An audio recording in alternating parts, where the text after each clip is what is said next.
ಕರ್ನಾಟಕ ಜನಪರ ವೇದಿಕೆ ಹೊನ್ನಾವರದಿಂದ ಬಂದಿದ್ದೀವಿ. ಇವತ್ತು ಶಿರೂರದಲ್ಲಿ ಏನು ಗುಡ್ಡ ಕುಸಿದ ಘಟನೆ ಎಲ್ಲರಿಗೂ ಗೊತ್ತಿರುವಂಥದ್ದು ವಿಷಯ.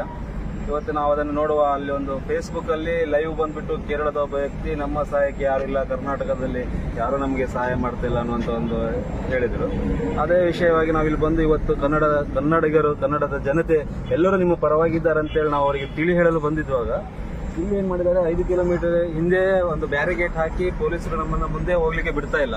ನಾವು ತುಂಬಾ ರಿಕ್ವೆಸ್ಟ್ ಮಾಡಿದ್ವಿ. ಅಲ್ಲಿ ಪರಿಸ್ಥಿತಿ ಕೇರಳದ ಒಬ್ಬ ವ್ಯಕ್ತಿ ಹೋಗಿರಬಹುದು, ನಮ್ಮ ಇಲ್ಲಿ ಕರ್ನಾಟಕದ 3 ಜನ ಇನ್ನೂ ಸಿಕ್ಕಿಲ್ಲ, ಅವರಿಗೂ ಕೂಡ ನಾವು ಸಾಂತ್ವನ ಹೇಳುವ ಅಂತೇಳಿ ಇಲ್ಲಿ ಬಂದಿದ್ದಾಗಿತ್ತು. ಬಟ್ ಏನ್ ಮಾಡ್ತೀರಾ, ಅಲ್ಲಿ GC ಅವರ ಆರ್ಡರ್ ಇದೆ ಅಂತ ಮುಂದೆ ಹೋಗ್ಲಿಕ್ಕೆ ಬಿಡ್ತಾ ಇಲ್ಲ. ಯಾವುದೇ ಗಾಡಿ ಆಗ್ಲಿ ನಡ್ಕೊಂಡು ಹೋಗ್ತೀವಿ, ನಾವು ನಡ್ಕೊಂಡು ಹೋಗಿ ಅಲ್ಲಿ ಪರಿಸ್ಥಿತಿಯನ್ನ ನಮ್ಮ ಜನತೆಗೆ ಹೇಳ್ತೀವಿ ನಾವು ಅಂತ ಹೇಳಿದ್ರು ಸಹ ನಮ್ಮ ಮುಂದೆ ಬಿಡ್ತಾ ಇಲ್ಲ.